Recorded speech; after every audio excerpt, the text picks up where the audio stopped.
Do you think I would forget about you on a day like today? Of course, I wouldn't forget about you on a day like today, where the markets just took a pounding and kind of woke us up out of our little happy stupor that we had coming out of last week.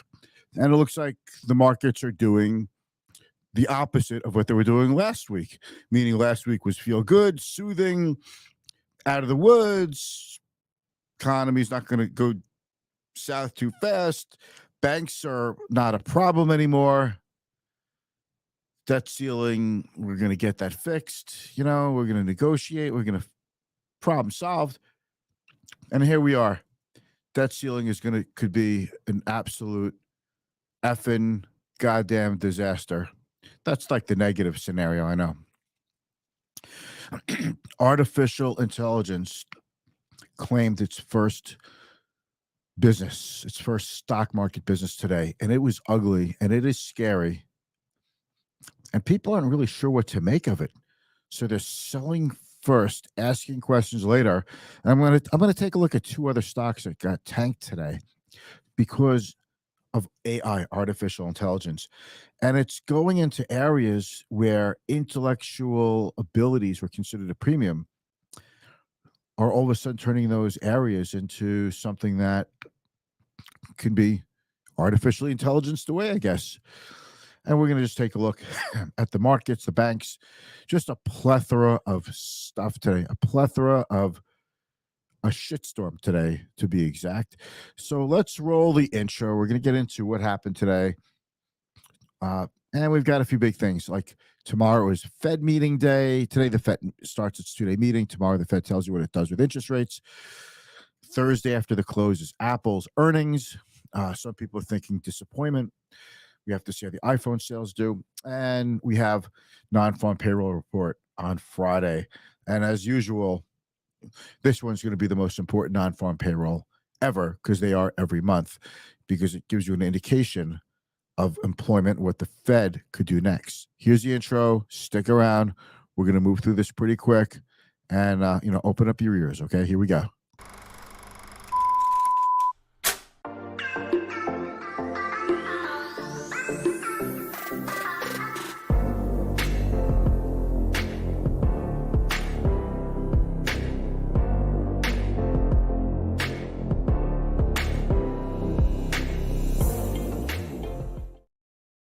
All right, we're back. Thank you so much for joining me. If you're just joining me now, we are just getting started. You haven't missed a thing yet. What we're going to talk about is banks are bad again, back in the news, and it is kind of scary at this point in the cycle of what happened with the banks since the middle of March. Artificial intelligence claims its first victim, and just some other general stuff in the market. So I'm going to take you through a couple of things, okay? Yesterday at about 4:30 or so, Secretary Janet Yellen comes out with the conclusion because Treasury tax receipts, okay? Tax receipts were a little bit later than expected. She pushes up the timeline to when we hit the debt ceiling. And that means when we have already borrowed the most that we could possibly borrow as a country. We're up to our allowable limit. I'm not saying conceivable or potential limit. I'm saying the limit is decided in Washington. This is how much we could borrow. This is how much we could borrow. Okay.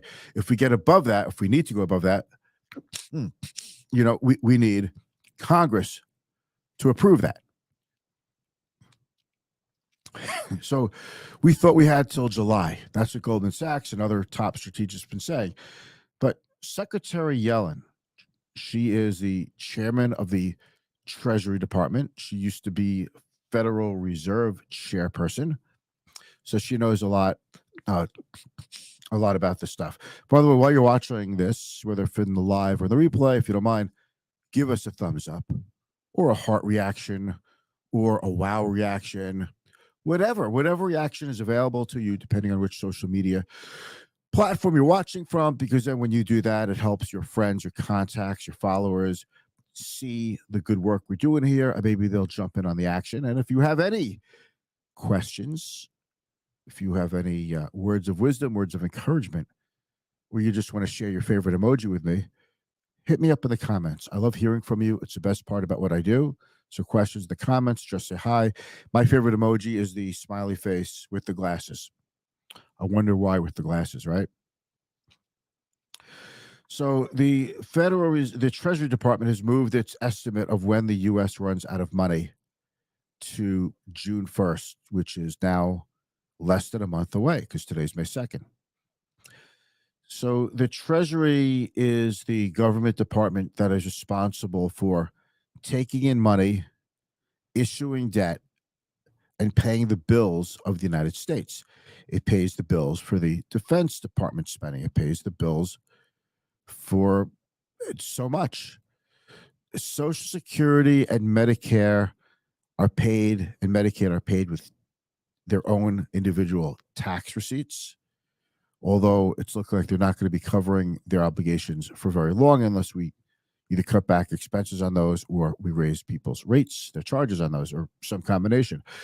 But there's two ways. If you don't, let me just give you a little background here. There are two ways that the Treasury Department collects money to fund the operations of the United States. It brings in money from taxes, or if that's not enough, it could borrow the money, and it issues treasury bonds. Those are the two ways we get money to run the country. So there's a battle brewing in terms of we don't have enough tax revenue coming in to pay for all the bills of the United States. So we're borrowing the rest. And we've issued an awful lot of debt since the pandemic. And before somebody says, oh, this is all this or that, both parties did it under Trump, under Biden. They both spent bloody $1 trillion fortunes. So and it happened in the Obama administration. It happened in the Bush administration. It just happens because we spend. Now, I'm not going to give you my opinion if we spend too much. Things could be done differently. But this is really about what's going on now with the debt ceiling. So we can only borrow a specified amount. Conceivably, potentially, realistically, the U.S. could borrow a lot more money, but there's a limit that's placed by Congress, and that has to be raised when we exceed that limit. Right now, the Federal Reserve is using like different accounts and creative means to pay its bills, but even those measures, extraordinary measures, will be used up, depleted by the end of this month. Now, why can't we agree on a resolution to up the debt ceiling? For the Republican side, this is leverage. This says, well, if you want to raise the debt ceiling, you're going to have to negotiate some spending cuts because we can't go on like this forever. We could go on like this for a lot longer, but eventually we will be at a point where we've borrowed so much money that we can't borrow anymore, and then we're really screwed. That's the Republican side. The Democrat side says we will continue on the spending path. Of course, we'll be prudent, right? And we'll have to raise taxes, and that's what we'll do. And we're not cutting back on social services. We're not cutting back on paying police forces and other essential people and keeping our national parks open and all that, because those are the things that would have to be cut first when we can't issue any more debt, because the taxes just aren't that we collect as a society from you and me that we pay into the Treasury Department are just not enough. It'll affect what states get for transportation spending, for roads, what states get for everything you could think of. What happens is that we need to cut. Well, what could happen is we could go over the debt cliff, but we hope cooler heads will prevail and someone will come up with something, and we'll see. But it looks like everyone's heels are dug in and it's hard to get out. I could go on about who's right, and this is a live show, guys. My allergies are just killing me today. I took allergy pills. It's helping a little bit. I haven't had allergies since I'm like 8 years old, so this is like new to me. I'm 55 for crying out loud. Oh my God, am I too old to be considered middle age at this point? Like, is 55 still middle age, or like when I turn 56 in a few months, am I graduating from middle age? It's scary to think about. If I don't want to consider that right now. I'm having too much fun. All right. I really do. I love my life, and I love doing this live stream. So if you have any questions, hit me up in the comments. So the Republicans have leverage now, and the Democrats will stick that up the wazoo of the other side to say, we're not cutting this, we're not cutting that, we're not taking your benefits away, we're not taking spending away. We have a massive infrastructure thing here, and the Inflation Reduction Act, which means that if companies want to sell their electric cars here and get discounts and rebates, things like that, you have to make all of it here, including the batteries. That's actually good for the United States. This is like a very pro-American stance, by the way. Okay. There's another president that wanted something like that. He didn't get it. Now we have it. So I'm not really sure what the big deal is. Having said all that, we need to come to a conclusion, because if we go over the debt cliff and all of a sudden people stop getting paid, millions of people, in particular government employees, they can't pay their car payments, they can't pay their mortgages. This country, most people live hand to mouth. It starts to cause mortgage delinquencies, auto loan payment delinquencies, credit card delinquencies. And then more people stop spending, and more people get laid off because this stuff spreads. And then we go into a deep recession, and we throw the rest of the global economy into a deep recession. Is it worth it to burn down the house, to force spending cuts, which may or may not be forthcoming? Is it worth it to just raise the debt ceiling and then negotiate after? Republicans do not believe Biden when he says, well, give me a clean debt resolution bill and then we'll negotiate afterward. No, they don't believe it. And quite frankly, I could see how neither side will believe the other side. So right now is when everybody has the most leverage to hang on to what they want to hang on to. And that's why compromise is really hard. The penalties to giving in are pretty enormous for a politician, meaning you can get primaried out. You could lose your job. So it's a perilous time to be a politician, because many politicians' constituents did not send them to Washington to negotiate.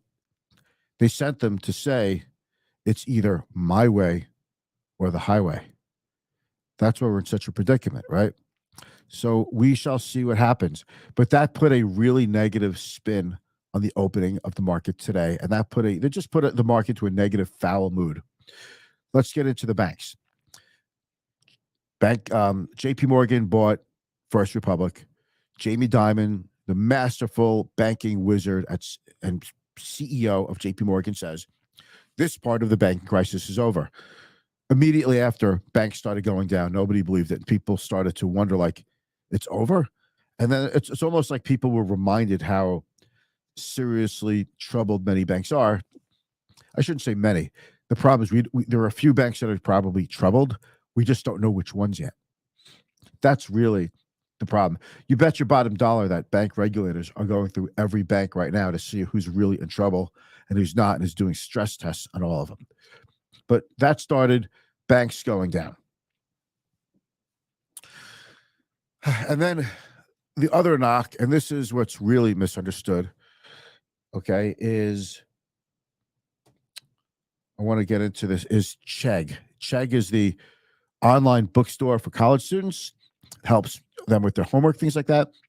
Chegg lost about half its value because artificial intelligence, specifically chat AI, GPT PTAI, is basically eating their lunch.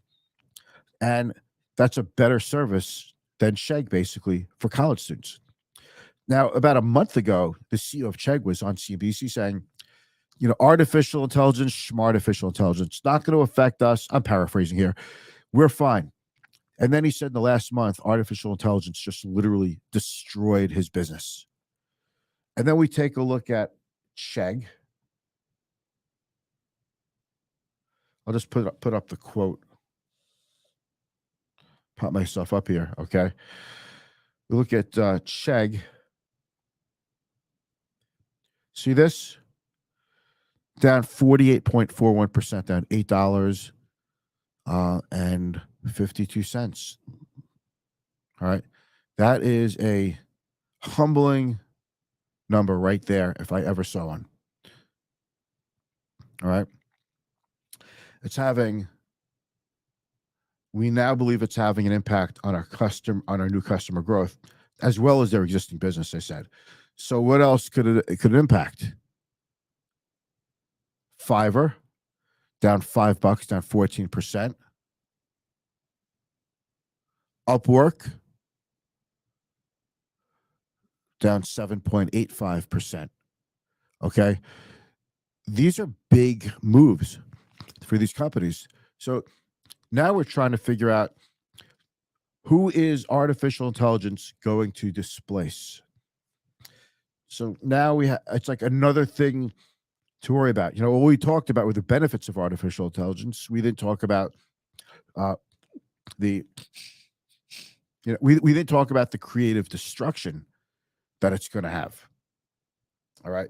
So those are the things that knock the market down. But I think the debt resolution is the scariest immediate thing, because if we hit that, expectations are that we go into a severe recession. And a couple of other things that can come out of that is this: interest rates go higher. The United States has never, ever defaulted on U.S. treasuries. It's never defaulted on its debt. When we issue debt, it's in the form of treasury bonds, U.S. treasuries. Backed by the full faith and credit of the United States doesn't mean anything all of a sudden. And what does that mean? It means the dollar becomes further eroded as the global currency, because people lose full faith in the U.S. government to pay its bills, to manage its debt. So that we as Americans, we do enjoy lower interest rates than otherwise would be, because of the dollar's reserve currency status. So even now, the dollar is 96% of all trades in the oil market. So I know people are worried, what about China? What about Russia? Or Russia, who cares as far as currency goes? But the dollar is being challenged. Well, the global economy is a lot bigger, so there's room for other currencies, but we're still by far and away the largest reserve currency. There's really no other reserve currency, not the euro, not the yen, and not the renminbi, or the yuan, as we call the Chinese currency. All right. So that is that. Let's take a look at a few other things here. Dow down 367, NASDAQ down 132, S&P down 48. So all the major averages are down about 1.1%. Gold up 33. I see a little flight to safety there. But this is another big story. Oil. Oil was down $4. It's down to 71. Oil is at the low end of its trading range. That entire rally from when OPEC said it would cut daily production by 1.1 million barrels per day, that whole rally is now gone. And oil is coming down really fast. This is a big down period for oil. As quickly as it went back up after the sovereign, after that bank, SVB, Silicon Valley Bank. Remember when Silicon Valley Bank went down? Some people thought it could send the whole economy into recession, and oil plunged down to about 66. It's going back it looks like it's going back down to that level again. And the VIX is up. Not up huge for the kind of day we have, but it's still 17. So it's still kind of low. Let's take a look at some after hours trading. Ford declined 2%, even though it had a really good number. You want to know why Ford is down? It's because of this headline. Ford cutting price of electric Mustang Mach-E by thousands of dollars. That's why. If auto demand is so good, why are you cutting prices? Turns out we're getting a lot of cars again. That's what it turns out. Starbucks is off about 2%. Clark's gained 1%. Match Group rose by 1.5%. Advanced Micro up 5%. I don't give a crap about Yum. And that's about it. We could move on to something else. Okay. So there you go. That's the market today in a nutshell. It was the banks, focus on banks. Part of that is if we go into a debt ceiling debacle, that'll have a severe impact on all banks. And there's really not much you can do with your money. I mean, people put their money into short-term treasuries for safety, but all of a sudden that safety doesn't look so great. If you go into CDs, well, CDs, banks invest. CDs are basically packaged commercial paper and short-term treasuries. So you're not safe there. Banks aren't going to be in good shape if the Fed, if the Treasury defaults, if we default on the debt. You could put your money under the mattress, but your currency won't be worth as much either. It's a real problem. And I think it's getting the market really nervous. McCarthy, House Speaker McCarthy, I think all it takes is just 5 votes to get him out of his speaker position, and he wants that position. So it's going to be really hard for him to negotiate unless he's willing to play chicken with his group, with his with his caucus. And if he's not willing to, if he's willing to play chicken with them, then we could get a negotiation. But it's just everything seems to be so touchy, and everything just seems so hard right now. I can't blame investors for wanting to sit on the sideline, but we know what's really important.